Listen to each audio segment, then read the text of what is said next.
O, tingnan nyo isa pang rason kung bakit daw tinanggal ito sa pwesto, ha. O, ito, tingnan ninyo. O, ayan. O, ayan, o. Tinanggal ko lang yung sound kasi baka ma-copyright tayo, eh. O, ayan. Yan yung ginawa ng Mokong. O, Nicolas Torre, astang presidente kaya sinibak sa PNP, sabi ng Abante. O, ayan, no. Putangin na tingnan mo, ginagawa niya sa mga pulis, ginagawa niyang payaso.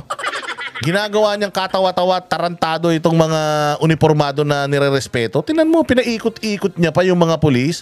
Ang dami niyang bodyguard. Meron pa, di armado pa. Tapos, pak, dumabas. O, yung sasakyan, may wangwang, may blinker. O, bawal yan, eh. O, hindi naman yan na wala namang tatak ng PNP yan, eh. Bakit may wangwang yan? Dapat marked vehicles lang nagwawangwang, eh. O, ayan, o, putang ina, dami niyang bodyguard. O, pang! Tapos pagbaba, puta si ganyang kapayaso yan. O, di ba?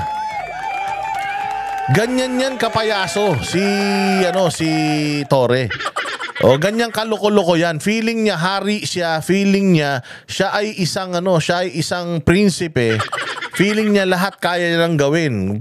Yung parang alam mo yun, gusto niya tinatapunan siya ng mga bulaklak. Oo, gusto niya pinaliliguan siya ng pabango. Gusto niya, sinicelebrate siya ng tayo. Wala naman nagawang mabuti sa bayang Pilipinas. O nung nakita nila putangin na ito, mas malala pa sa akin, ha. Malakas ang topak nito, ha. O, hindi naman yata nagdadrugs to, pero mas malakas pa tama sa akin, ha. O, kaya, ayan, sinibak nila dahil sa mga kabulastugan na yan. O, kita mo, lahat sino-shortcut. O, tinan mo tong video na to. O, pang. O, pak, lundag, kembot, putok.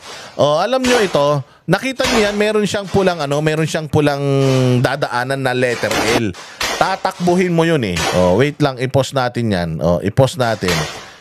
O, ayan, o. Ayan, o. Kung makikita ninyo, mga bossing, meron yan letter L. Pa-L na ganun. Dapat dadaanan mo yun, maglalateral ka para pumutok. Alam mo ginawa niya? Sinortcut niya, nilundag niya. O, ayan, o, lulundagin niya yan. Ayun, nakita nyo? Nilundag niya yon, shortcut, bawal yun, eh. Dapat dadaanan mo yan, tapos maglalateral ka bago mo pumutok. Kasi kahit paano, pumutok naman tayo, eh. O, kaya nga nilagay yung course na yan, eh, para daanan mo, eh. Ganito katarantado yan. Nilundag niya, mahilig kasi sa shortcut. Ganyan ang ugali niyan. So, shortcutin niya lahat. Para ma-achieve niya ang isang bagay, kailangan niyang shortcutin lahat. O, dapat L siya, o hindi, lumundag siya. Ganyan ang ginawa niyan, kaya naging PNP chief yan. O, ano nangyari? O, si Bak. O, karma is a bitch. Ang gaba, dili magsaba. Unti-unti, mga bossing, ipinapakita na ng langit sa atin na unti-unti na tayong nananalo. Yung mga flood control project, sino ba ang nag-expose niyan? Mismong bagyo. Mismong ulan, mismong langit ang nag-expose sa flood control. Tingnan mo ngayon, inaasikaso na nila. O, ngayon, nilagay nila ito dyan as PNP chief, tapos nagwala, nilagay mong PNP chief, aso. Diba? Anong gagawin yan? Di mag-iinaso yan. O kaya nung nakita nila, napalpak, sinibak nila, it's an indication na hindi sila stable mag-isip. Wala talaga silang plano na konkreto sa bayang Pilipinas. Kaya isasakripisyo nila. Parang sa kanila trial and error yung mga bagay-bagay. Pagka sumablay, palitan lang. Ganon, wala talaga silang konkreto na plano. Kaya nga magtanda na kayo. Sa susunod, maglagay tayo ng nasa posisyon yung talagang merong long-term na plano sa bayang Pilipinas. Hindi yung lilinga-linga, tatanga-tanga. Wala pong gamot sa katangahan. O, kaya kailangan maglagay tayo dyan sa gobyerno ng mga matatalino. Ngayon, unti-unti na yan. Nagkakawatak-watak na Kongreso.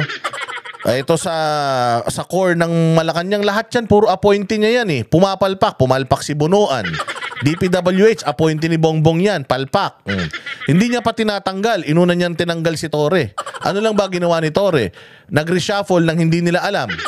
O, dahil lang doon sa reshuffling na hindi nila alam, tinanggal na si Torre, samantalang itong si Bunuan hindi pa tinatanggal.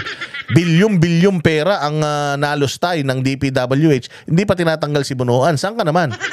Para lang masabi na may tinanggal siya sa posisyon. Isinakripisyo niya si Torre. Kaya nga, Torre, naaawa ako sa'yo sa kabilang banda, eh. Hindi lang maraming kasalanan ng pinagagawa mo. Naawa ako sa'yo dahil ginamit ka lang talaga nila. Kaya kung ako sa'yo, it is not, hindi pa to huli. Hindi pa huli ang lahat. Kung ako sa'yo, magsulat-sulat ka na ng iyong mga sworn affidavits. Ilaglag mo na yung dapat ilaglag sa lahat ng mga kasalanan ginawa mo. Alam mo lahat yan. Bago ka pa nila i-liquidate. Susunod, baka ipapatay ka ng mga yan. Ingat ka. Loose ends ka eh. Ang sindikato, ganyan mag-isip. Ang sindikato, ganyan mag-isip. Sasabihin ng sindikato, teka, marami nang nalalaman to. Ilibing na natin ang buhay. Mag-ingat ka, Torres, sa dami ng nalalaman mo. Baka ilibing ka ng buhay ng mga yan. Ingat ka. Kami ang boses ng masa, hindi natatakot.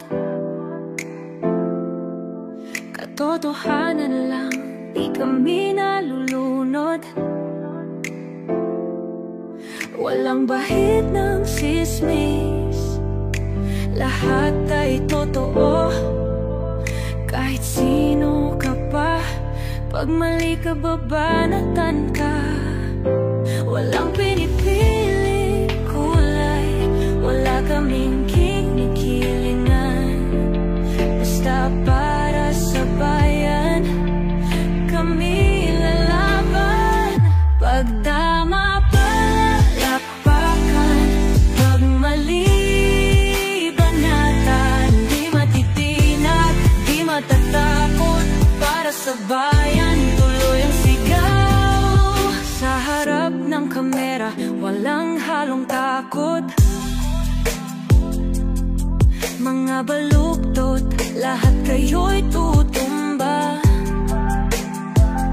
Ang hustisya at totoo, yun lang ang mahalaga.